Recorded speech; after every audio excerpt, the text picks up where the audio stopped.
Bismillahirrahmanirrahim. Alhamdulillah wa salatu wa salam ala rasulillah. Aujourd'hui, nous allons parler d'un sujet très important, la barbe. La barbe des hommes. La barbe est-elle quelque chose de mauvais dans la vie d'un jeune? Est-ce que forcément il faut raser la barbe avant de paraître un homme très beau? Est-ce que le fait de laisser pousser la barbe pose un problème pour l'évolution de quelqu'un dans n'importe quel secteur dans lequel il est dans la vie? Aujourd'hui, nous constatons que les jeunes qui laissent la barbe sont très critiqués. On les tasse de beaucoup de noms. Surtout encore quand tu laisses la barbe et que tu es musulman, on te dit terroriste. On te tasse, même des frères, même musulmans, t'insultent avec la barbe que tu portes. On te voit que tu es jeune, tu laisses la barbe. Qu'est-ce que tu veux montrer comme ça? Est-ce que tu veux montrer ceci et cela? On te tasse de tous les noms. D'autres même peuvent même chercher même à ne plus te saluer parce que tu es un jeune qui a laissé la barbe.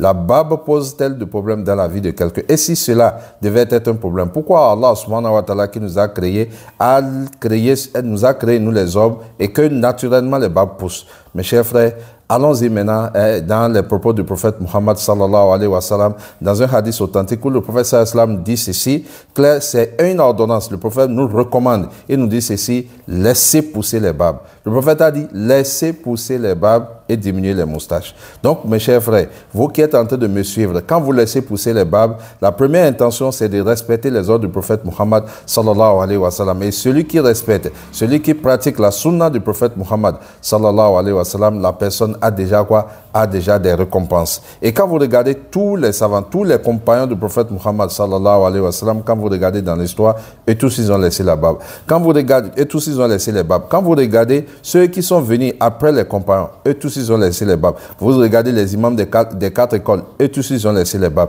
Vous regardez tous les savants du tawhid et de la sunna dans le monde entier, et tous ils laissent les barbes. Pourquoi alors aujourd'hui les gens critiquent les barbes? Allah subhanahu wa ta'ala aussi nous a indiqué dans le Coran que le prophète Haroun lui-même avait les barbes. Ça veut dire quoi? Le prophète Moussa aussi avait les barbes. Quand vous regardez dans tous les films où les gens soi-disant veulent représenter, amènent des images de soi-disant de nos prophètes, tous, ils portent des barbes. Quand vous regardez même le prophète Jésus, que la paix d'Allah soit sur lui, que les chrétiens mettent un soi-disant sa photo, parce que c'est pas sa photo, mais ils imaginent une façon, une manière une photo de lui et qu'ils mettent devant leur église ou bien dans leur maison et consorts. Et tous, à l'unanime, quand vous les voyez, ils lui portent aussi des barbes. Ça veut dire quoi? Ça veut dire que la barbe, déjà dans la vie de tous les prophètes qu'Allah subhanahu wa ta'ala voyait sur cette terre, était quelque chose de très important. Et tous, ils ont laissé pousser la barbe. Donc, les prophètes ont laissé pousser les barbes, les savants ont laissé pousser les barbes, les sages ont laissé pousser les barbes. Pourquoi alors aujourd'hui, ce même barbe-là devient un sujet aujourd'hui de division ou bien d'insulte? Vous voyez aujourd'hui, tous ces chrétiens qui nous insultent, ou bien qui voient un jeune musulman qui laisse les barbes, il insulte que c'est un terroriste et consort, alors que lui-même se prosterne à l'église devant la photo d'un Jésus qui a les barbes. Ça veut dire que Jésus, s'il devait revenir aujourd'hui parmi eux, ils vont lui dire aussi qu'il est un terroriste. Donc voilà, mes chers frères, la barbe n'est pas quelque chose qui amène l'homme à se radicaliser ou bien à devenir quelqu'un de violent ou bien de bizarre. Maintenant, deuxième, l'autre côté, allons-y maintenant aussi dans les statistiques, parce que tout ce que le prophète ne parle pas sous le coup de la passion. Allah l'a dit dans le Coran que le prophète ne parle pas sous le coup de la passion. Toutes les recommandations que le prophète nous a dites, il faut savoir qu'il y a toujours des miséricordes et des bénédictions pour nous dedans, parce que le prophète a été envoyé comme une miséricorde pour nous. Aujourd'hui, nous avons poussé nos recherches pour aller voir les études que les gens ont fait, les grandes universités dans le monde ont fait par rapport à la barbe. Est-ce que la barbe, c'est un danger pour l'homme? Porter la barbe par un homme, est-ce que c'est un danger? Mais les résultats, vous serez vraiment étonnés. Je vais vous lire quelques résultats. Par exemple, quand vous regardez l'université de Queensland, qui est une université qui se trouve en Australie, il dit ceci, la barbe est un bouclier contre le cancer de la peau. Vous voyez, une étude qui a été faite par cette université prestigieuse dit ceci, la barbe est un bouclier contre le cancer de la peau. Il y a une autre information encore sur la barbe selon le New York Times, qui est un magasin aussi américain qui nous dit ceci, il dit laisser pousser la barbe nous fait gagner dans notre vie plus de 3350 heures. Ça veut dire quoi? Plus de 4 mois. C'est-à-dire le fait que tu passes ton temps à raser ta barbe devant un miroir te fait perdre plus de 4 mois, près de 4 mois et demi de temps de ta vie, tu vois. Donc, vraiment, la chose, c'est une bénédiction. Toi, tu veux raser et tu perds encore près de la moitié hein, d'une année dans ta vie. Donc, mes chers frères en islam, tout ce que le prophète nous recommande, c'est des choses qui sont bénéfiques pour nous. Regardez, imagine ce temps-là que tu passes à raser les babes. Encore que quand tu rases la barbe aujourd'hui, quelques jours après, quoi qu'en soit la manière dont tu l'as rasée, quelques jours après, la barbe repousse encore. Alors que tu laisses ta barbe et tu l'arranges correctement, tu le laves correctement, tu le payes correctement, tu fais gagner 3350 heures de ta vie. Imagine tout ce que tu peux faire avec cette heure-là. Imagine tout ce que tu peux gagner hein, en 4 mois. Hein. Va demander aux commerçants hein, qui font vraiment du commerce, ils vont te dire quand ils investissent quelque chose hein, dans 4 mois, ce qu'ils peuvent gagner dans la chose. Donc mes frères, nous cherchons beaucoup de choses dans ce bas monde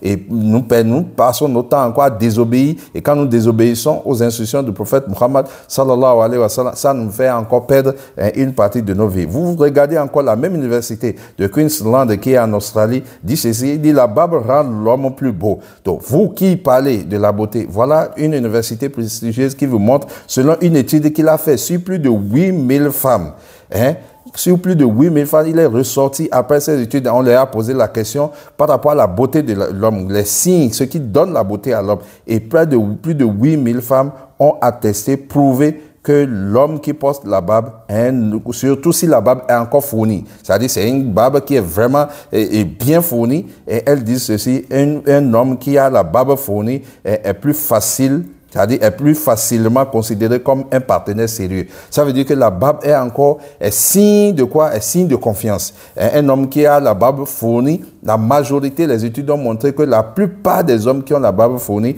ce sont des partenaires qui sont considérés comme des partenaires sérieux. Donc vous voyez, le 4e point, nous allons encore aller par exemple au Canada. Ici aussi, c'est une étude qui vient du Canada, selon une étude de Psychology Today. Ça, c'est un truc là de Canada. On dit les hommes barbus sont vus comme sont vus plus masculins, dignes de confiance, matures socialement et ils sont aussi plus responsables et partenaires. Vous voyez? Donc, regardez toutes ces qualifications que vous avez. D'accord?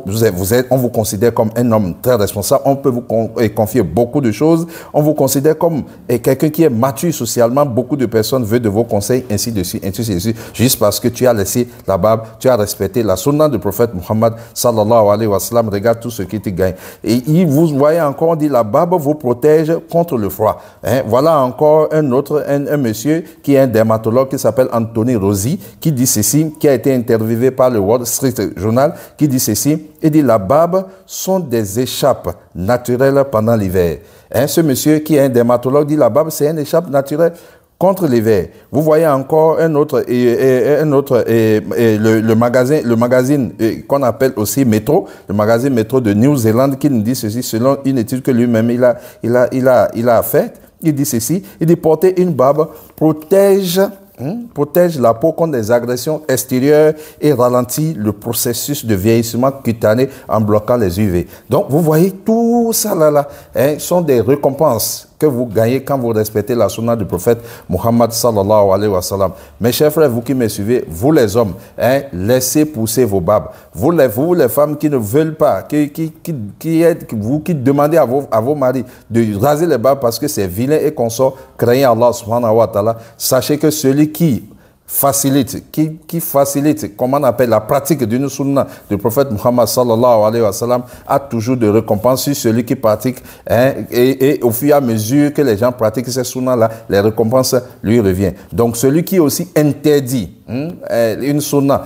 à quelqu'un qui est la sunna du prophète Muhammad sallallahu alayhi wa sallam, c'est celui qui est en train d'ouvrir aussi, il est en train de fermer la porte d'une sunna et donc il est en train d'ouvrir la porte d'un bidya qui va venir embrouiller la sunna et la religion d'Allah subhanahu wa ta'ala. Qu'Allah subhanahu wa ta'ala nous guide sur le droit chemin, qu'Allah subhanahu wa ta'ala vous facilite le fait. La barbe, c'est pas un poids, c'est très bon, c'est très bien apporté, surtout quand tu sais que tu as des récompenses. Qu'Allah vous facilite le fait de laisser les barbes, les jeunes laissez les barbes, les frères laissez pousser vos barbes, diminuez les moustaches, wallah vous avez des récompenses et sur le plan de la santé encore, vous gagnez beaucoup de choses. Wa akhir dawana alhamdulillahi rabbil alamin.